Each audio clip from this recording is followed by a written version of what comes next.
welcome back to the Clinical Exercise Chronicles. I'm Philip. And I'm Rachel. And today we're here to talk to you about hypertension. So, Rachel, tell me about hypertension.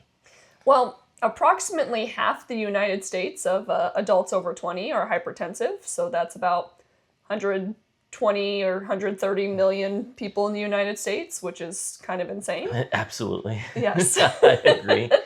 And basically, we're just going to be talking about what hypertension is and how to manage it. So, what do you think the root cause of hypertension is in the U.S.? Probably our lifestyle. Right, and that's why we're doing this, right? So that way we can help not only educate patients, but clinicians, nurses, anybody that's willing to listen, really. All right, so by definition, what is hypertension? Hypertension is blood pressure that is over 120/80. Right. Yeah. So a lot of people take blood pressures in different manners. You can use your wrist, a wrist blood pressure cuff.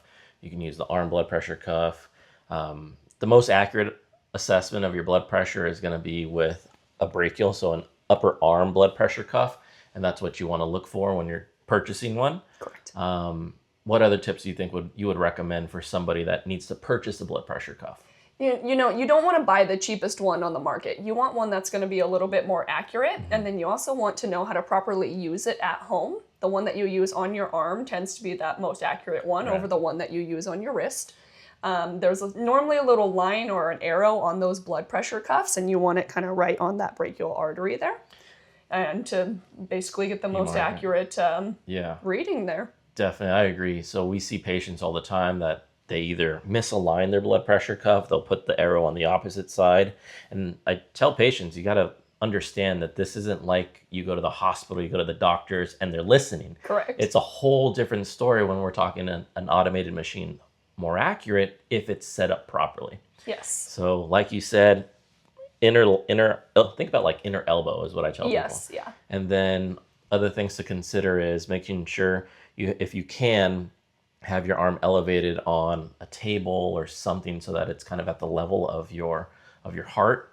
Also, no talking during, no moving. What else do we want to add about blood pressure machines, blood pressure cuffs? Like no crossed legs while you're sitting down, taking Definitely. the blood pressure. You want your feet flat. Maybe sit quietly for a few moments, especially if you're experiencing any stress that day. That's going to give you more of an accurate reading. So you definitely, before taking your blood pressure, you want to rest. You want to be in that resting state. 5 minutes of rest is a true value, a true amount of time to measure your blood pressure. So stay seated quiet for 5 minutes. That way you're actually calmed down. Cuff size. Yes. Important. Yes. So if the cuff is too small, normally what happens is you get an elevated blood pressure. Now, if that cuff is too large, then what happens is you normally get a lower blood pressure. So we want to make sure that we're getting a cuff that's going to be an accurate size for you. Yeah, definitely. What else? What else do I want to tell patients about? I think that's about it for blood pressure cuffs, right? Yeah. So Rachel said less than 120 over less than 80, right? So blood pressure is the pressure inside of the arterial walls, right? As the heart is pumping, right? So you have a top number, you have a bottom number. Your top number, you want it less than 120. The bottom number, less than 80. You might think to yourself, well, which one's systolic, which one's diastolic? I remember in school they said, think about sky dive. Sky is the top, systolic. Dive, you go down to the floor, right? So top number systolic, bottom number is diastolic. Okay. So what happens when we don't have a normal blood pressure? What's it do to our body? Well, it's not good stuff. Having high blood pressure puts you at a higher risk for stroke, cardiovascular disease, and kidney disease, renal disease. Correct. So those are things that we want to be aware of, so that way we pay attention to our blood pressure. We shouldn't just be checking our blood pressure just at the doctor's visits or when you feel really stressed. It would be a common practice for an individual that might be at risk for high blood pressure or at risk for cardiovascular disease to check it maybe a little bit more frequently than maybe your annual visit. Because by then, maybe you've already had high blood pressure and it's starting to, provide some of those symptoms that lead to some of those diseases. Okay, so we talked about normal blood pressure, which we call normotensive. Now, what about if it's above normal? Give me the different staging. Start with the elevated. Tell me the elevated. So if your blood pressure is considered elevated, that would be anything from 120 to 129 for that systolic. And then it's 80 to 89 yeah. for the diastolic there. Now then we go into kind of our stage 1 and stage 2 hypertension there. Stage 1 would be considered the 130 to 139 for that systolic, and then stage 2 would be considered 140 and above. Right. And I feel like every week, maybe almost every day, we have patients that say, well, which one's worse? Is it bad to have a high diastolic? Yes. Is it bad to have a high systolic? Yes. Which is worse? Well, both are bad to have. So, you want to make sure that we're able to control both. Remember, the pressure, the top number, your systolic, is the pressure right before the heart pumps.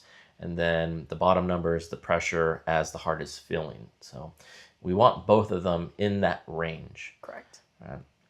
So what we want to think of next is, if you are a person that's not on any blood pressure medication, maybe you're just monitoring, you go to the doctor, your blood pressure in the doctor's office is, 140. Is that a sign of an alarm? Yes. It should be, right? Yes. The next step, if you notice that your blood pressure is high, is thinking about maybe trending it, making sure you're monitoring it. That should be, if you don't have a blood pressure cuff at that time, you should get one. So that way you can take some trends. Yes. All right, perfect. And of course, we have sometimes that white coat syndrome. We want everything to go well at our doctor's appointment. It makes us stress, and then it increases that blood pressure. Definitely. That's why it's also handy to have that blood pressure cuff at home where you can monitor it without you being in that medical setting to see what maybe our true resting blood pressure is. Right. Now, for noticing that trend, then that's a sign to go ahead and start acting upon and trying to control that blood pressure. Yeah, for sure. So now let's shift gears a little bit. So say you are an individual that already has high blood pressure, right? Or it's controlled by medication, right? We can talk all about medication too, because we have patients that say, well, I don't have high blood pressure. And I say, well, do you take blood pressure medications? And they say, yes. So then technically you do have high blood pressure. But it's being controlled. That part right there. And that's why they don't believe that they have the high blood pressure anymore, because of those medications. And that ultimately comes down to just patient education. Right? Making sure people understand, yes, you do have the pressure that's elevated, but it's better controlled. So don't stop taking your blood pressure medication. Yes. Okay, so now let's talk about exercise. All right, what is so beneficial about exercise and control of blood pressure? Well, I did part of my thesis on blood pressure management for people that were elevated blood pressure. So Please share. Yeah. A lot of things happen as you start exercising. Right? As you start exercising, your heart rate increases and your blood pressure will ultimately increase. Correct. But during the time at the onset of exercise, what's going to happen is you're going to get vasodilation. Vasodilation happens, those blood vessels relax, which normally would decrease your pressure. But because you're exerting force, you're demanding more from your heart is pumping faster, pumping stronger, your pressure actually goes up. And that is a completely normal response with exercise. Yes. We should see an increase in blood pressure with an increase in exercise intensity. Yes. So, why does your blood pressure come down after exercise? Well, it's something called post-exercise hypotension. And I explain to people, well, if you think about as you're exercising, those blood vessels are dilated, but the pressure goes up because the heart is pumping more blood through those vessels. Yes. So there's more pressure inside of that system. But after you cool down, after you stop or start slowing down, now the demand on the body, the demand on the heart starts to come down. Less blood is going through that blood vessel. Now pressure is going to start to come down. The blood vessels don't snap back like that right after exercise. They take time. Some research that I read shows maybe within an hour that blood pressure can come back down to its normal value or below. So don't be alarmed if you exercise and notice that after you're done exercising and you recheck your blood pressure, your pressure's lower. Yes. It's actually a beautiful thing. That's what the doctors always say. Yes. Go exercise. It'll help control your blood pressure. And that's what I explain to patients. That's our huge benefit of exercise. If you've ever been told that you're hypertensive in the past, let's exercise. Let's start exercising. More research that I read showed not only the intensity of exercise, but the duration of exercise can lead to the changes in the magnitude, right? Yeah. So if I do a little bit of exercise, I might have a small response after, but if I do maybe a longer bout of moderate exercise or a longer bout of higher intensity exercise, I might see bigger drops in blood pressure, which is completely normal. Yes. So those are beneficial things. I read on, looking at the research that I went over, resistance training, cardiorespiratory training, so aerobic training, resistance training, they tend to have a little bit different effects with response to your blood pressure afterwards, but a mixture of both is really good. Yes. So it's all about the intent and how you implement your exercise. So bottom line, make sure you're exercising to help control your blood pressure. That's the biggest factor. Absolutely. All right. So what if your blood pressure is too high? Should you exercise? Well, it depends. It depends, yes. How high is it? That's my next question. So tell me, how high is too high? Well, we've seen in the past that sometimes they even say 130 can be too high. Absolutely. Well, are we on medications? Do we know that you're hypertensive? It depends. And then what we've also seen in the past is 180 over, I think they say 120 for diastolic would be like a hypertensive crisis. Now that is pretty high. Do we have signs or symptoms associated with this? Are there no signs and symptoms? Are we coming in experiencing a lot of stress? There's many factors that play into this. Do we just need to rest for a couple moments and have that blood pressure come back down before we start? It depends. It depends, right. So high blood pressure is dangerous, obviously. Yes. Increased risk for stroke. Those are the main things, all right? Aneurysms, all those things. But walking around with elevated blood pressure is not a good thing because it contributes to all of these other potential diseases. Yes. But in the moment, say, I'm going to go to the gym and, I've been told I need to check my blood pressure and I check it and I get a reading and it's 140 over 72. Is that too high for me to go out and start exercising? No. And we're talking normal population and clinical population too, right? Yes. If you have somebody that has cardiovascular disease, diabetes, 140, yes, it's elevated, but it's not what we would say a crisis or a danger zone, right? You're probably going to get more benefit from going to exercise. So than that way, not. right? Because what did we just say, right? It's going to come down after, which is what we want.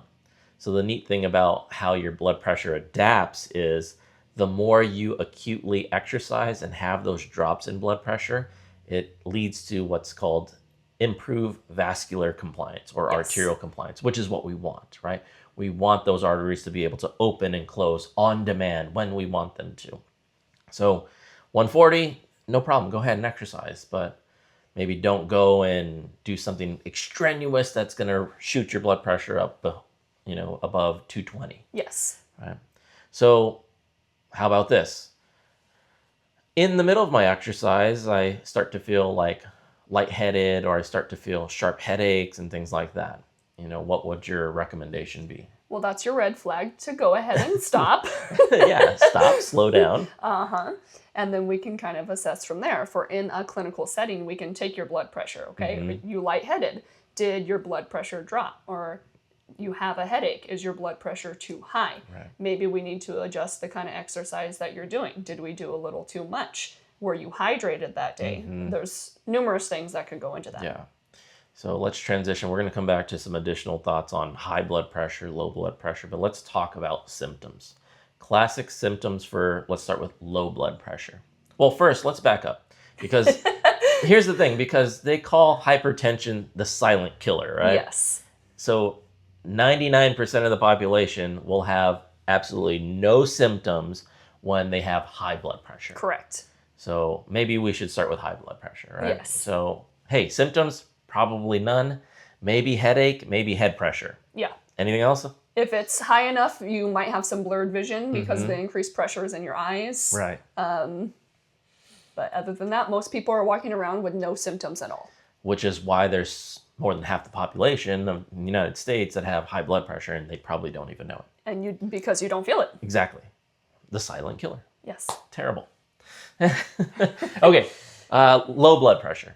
Yes. Signs and symptoms of low blood pressure. Dizziness, lightheadedness, syncope, passing out. Passing out, right.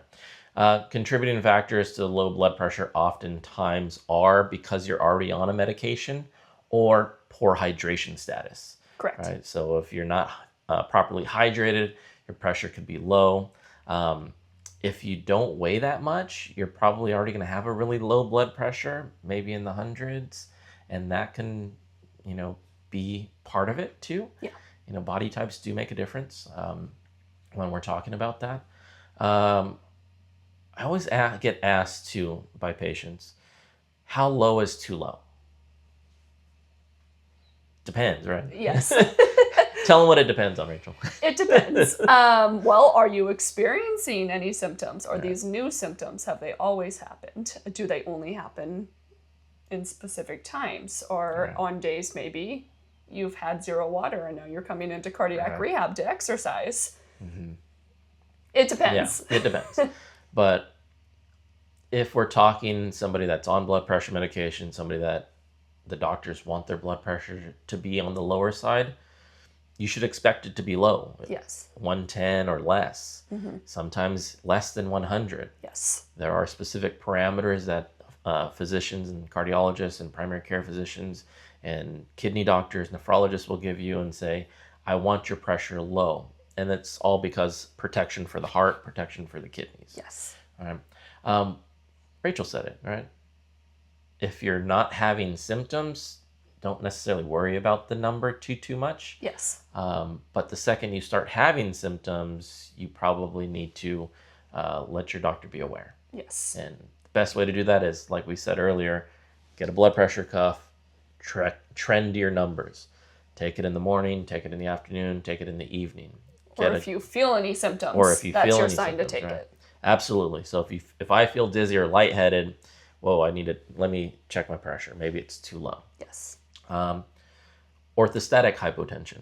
Tell us about that. Well, you'll be sitting and you're fine, and then you stand up and you're not fine anymore. You'll get dizzy. Yes. You'll get dizzy. So that's what orthostatic. So change of position. Correct. And it could even be if you're laying down, you feel fine, and then you sit up too fast. It's that change in position. It's the change in position because the changes that occur with pressures inside of our body. We get instantaneous, maybe fast vasodilation and the shifting. So there's a lot of hemodynamic things that go on there. Yeah. So the key for that, if you get up too fast and you get dizzy, the doctor's going to tell you, don't get up so fast. But again, it's because they're trying to keep your pressure low, protect the kidneys, protect the heart. Correct. So symptom-wise, we can just say, as long as you're not dizzy, don't worry about it. All right. Continue to check your blood pressure. If you notice that your trend of blood pressure is good, less than 130 all the time systolic, I think that's kind of the sweet spot. Correct. So how about some other management tools for blood pressure? We talked about exercise. We talked about medications. Don't stop your medications, right? Keep taking your medications. Dietary things. Biggest thing? Sodium. The salt you're consuming. Definitely. So sodium is hydrophilic, all right? So our body likes to absorb more fluid when we have high levels of sodium in the body. Yes. And that leads to more pressure that the heart has to pump against, which ultimately leads to an increase in blood pressure. Okay. Yep. What else? Well, the recommendation for sodium is normally 2,000 milligrams a day. However, if your doctor has told you to keep that a little bit less, they might recommend, 1,500 milligrams a day. I think a lot of cardiologists now are just thinking, don't add salt to your food. And that's what I've heard from a lot of our patients recently is that they don't necessarily have a number. They're just being told, do not add any additional salt. Correct. However, that sodium is pretty sneaky, and it's kind of a lot of education for at least the patients that we see. Definitely. The sodium's going to be heavy in canned foods is the main thing. So if you're somebody who really likes soup, try to get that lowest sodium option, or even make it at home. Or try to avoid any foods that we call or oozing with salt. So that's going to be your potato chips, pretzels, other things like that. If you can see it, that's going to be a lot of sodium. Definitely. There's tips and tricks that you could think of, picking those ones. And if you're going to pick up a packaged item, pick the one that says less sodium. Yes. Even though oftentimes less sodium is still not that low sodium, it's still fairly high in sodium. If you can cook food independently at home, that would probably be the best option instead of purchasing packaged items. But definitely you want to make sure that you're consuming a lower sodium diet. Correct. For sure. And the main question that I get asked for the patients who cook all their food at home is, how much is 2,000 milligrams? Right. That's really only about a teaspoon of salt there that you are using throughout the whole day. It's not much. It adds up very quickly. Definitely does. And if you understand how to, make sure you learn how to read food labels, because on the back of your food label, it's going to tell you how many milligrams of sodium there are per serving. And then what you want to look at is, if I have a bag of potato chips, which we don't necessarily recommend, especially if you're trying to manage your blood pressure, pay attention to how many servings are in the bag or in the package, or how many chips equals one serving, those types of things. Yes. We're picking on these snacky foods that, people enjoy, but you're going to do a lot more benefit by kind of avoiding some of those things. Correct. Yes. All right. Perfect. Okay, let's recap. So we talked about blood pressure should be less than 130 pretty much all the time. Normal blood pressure, less than 120 systolic. That's where we want it. If you can't get it there, you might need some of those medications. Yes. So let's transition to a little bit more to meds. Right? Medications are extremely important. If they're needed to help control your blood pressure, that means you've been identified as somebody that has elevated blood pressure, has high blood pressure, and would benefit from these things. Correct. Now, if you are chronically having high blood pressure, and this might be scary for some people, it can progress some forms of cardiovascular disease. Right? It can contribute to the atherosclerotic process. It can contribute to valvular stenosis. Yes. It can contribute to congestive heart failure. It can contribute to renal failure. It can contribute to retinopathy. Yes. Which is disease in the eyes. So these are things that are very dangerous for all individuals. So managing blood pressure can be like the number one thing you do. And I tell my students this too, the choices you make now can start to affect you in 10 years from now. Yes, it's progressive. Absolutely. All right. It is part of the cardiovascular disease process. So yeah, it's very important to make sure that you're on those medications if you are prescribed them. Quickly, let's talk the basics as far as the type of medications. Maybe not necessarily super in depth, but you have a few different types. You have maybe like a beta blocker to help slow down the force of production of the heart to kind of deload it. You have your ACE inhibitors. Right? They work at the kidneys. Your ARBs also work at the kidneys to kind of reduce that fluid reuptake and relax some of those vessels. And then we have diuretics. Those can be used in combination. So depending on the type of medication also calcium channel blockers. Yes. Yeah. So there's about 4 different classes of medications that can help control your blood pressure. We don't need to get into those in super depth, but just understand, if you start taking a medication, pay attention to if you're getting dizzy, because that would mean maybe it's too much medication. Correct. All right. So I've been talking a lot. So Rachel, tell them what steps should somebody take if they started taking a medication that the doctor prescribed, and now they're noticing some of that dizziness. What steps would you recommend that person to take in order to alleviate those symptoms? Yeah, well, first thing, if you're noticing that dizziness, like we talked about earlier, is taking that blood pressure, recording when those symptoms are happening and what your blood pressure is at that time. If you notice that it's low at home, that's your sign to get on the phone with your doctor and start asking about those medications. Definitely. Okay, does that mean completely stop taking them? No. You need to go ahead and get on your phone and do as they advise. Yeah, definitely. Which could be a reduction of the medication or a possible change of medication. Yeah, maybe a different one. Yeah, that's always the worst thing. People just stop taking a med and they never tell the doctor that they stopped taking a med. Then you can have that rebound effect where you stop taking your blood pressure medication and now it's even higher. Definitely. Okay. All right. So now we've talked meds, we've talked resting blood pressure, we talked a little bit about exercising blood pressure, we talked about, what might be a little bit too high before starting, but we never really talked. So now let's talk a little bit about maybe the clinical professional. So if you're working in the field of cardiac and pulmonary rehab or stress testing, those types of things, some of the parameters of maybe not pursuing or not going to initiate a clinical test, or if you're in cardiac rehab, how high is too high when you need to stop somebody from exercising or stop their exercise? Yes. So if they're going in for a clinical test, say like a stress test or something of that sort, they normally say 160 systolic would be a little too high. However, in cardiac rehab, they now have a referral. So they have that medical clearance to go ahead and start that exercise. We've already received that clearance for them to be able to even come in, right? Okay, so from there, we would see maybe about 180 would be a little too high. Now, during exercise, that would be about 220 would be too high. Yeah. And of course, we're going to have those patients who come in with other diagnoses, right? They may be on dialysis or have any sort of like kidney troubles with their thyroids that they're still working out with their doctor there. And they do have that referral and that clearance to exercise. Those are other things that we need to take in consideration as well. Definitely. So key thing, as Rachel was saying, is clearance is important. We said earlier in our last video that we're both certified clinical exercise physiologists through ACSM, the American College of Sports Medicine, and they have an amazing algorithm that shows, does this individual prior to exercise need clearance? Yes. So once we obtain medical clearance, then we have these additional parameters that we need to pay attention to.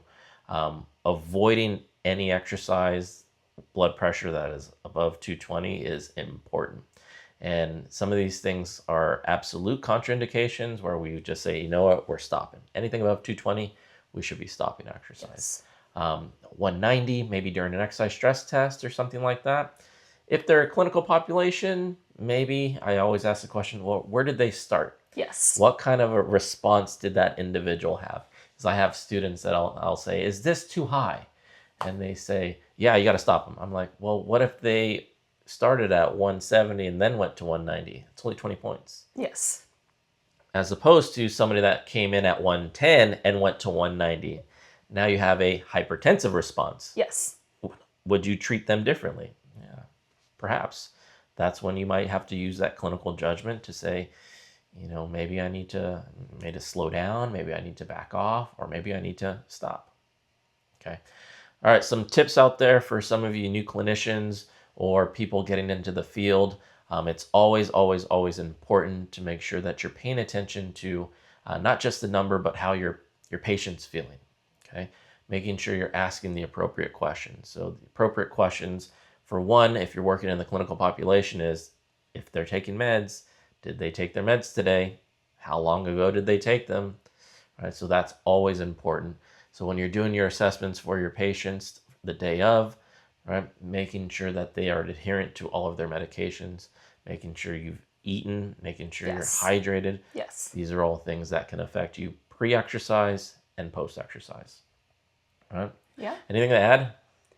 Or sometimes they come in, they've taken their medications, but say they went out to family dinner last night and had a very salty meal. Yeah. Now you see that their blood pressure is increased. Yeah. However, we know the reason why. Right, definitely. Okay. Let's see. Anything else that we want to talk about for hypertension? I feel like we've given sufficient education for the general population, talked about some parameters, talked a little bit about medication. All right, so just to recap here, we went over what hypertension is, and the main takeaway that we have from this podcast today is that there are some things that we can modify in our life to help control that hypertension, right? Great. We can exercise, whether that's aerobic or combined with resistance training. That'd be great to go ahead and manage that blood pressure. Other things, staying adherent to that medication regimen that doctor has prescribed us, right? We want to set alarms, get a pill box, whatever it takes to make sure that we are staying adherent to that medication regimen. All right. Of course, if we start experiencing other signs and symptoms, being able to get on the phone with the doctor and have a good relationship to discuss those medications is also key. And then our other important one, sodium. All right. Yeah. General rule, no added salts would be fantastic there. Also, taking a look at the labels, having those lower sodium options, and trying to avoid those foods that we call are oozing with salt would be fantastic there. All right, perfect. All right, Rachel, I think this was very informative. I hope all of our watchers are going to enjoy this, a little bit tidbit of information that we're giving out. And I think it's time to say goodbye. All right. Thanks for joining us. We'll see you next time.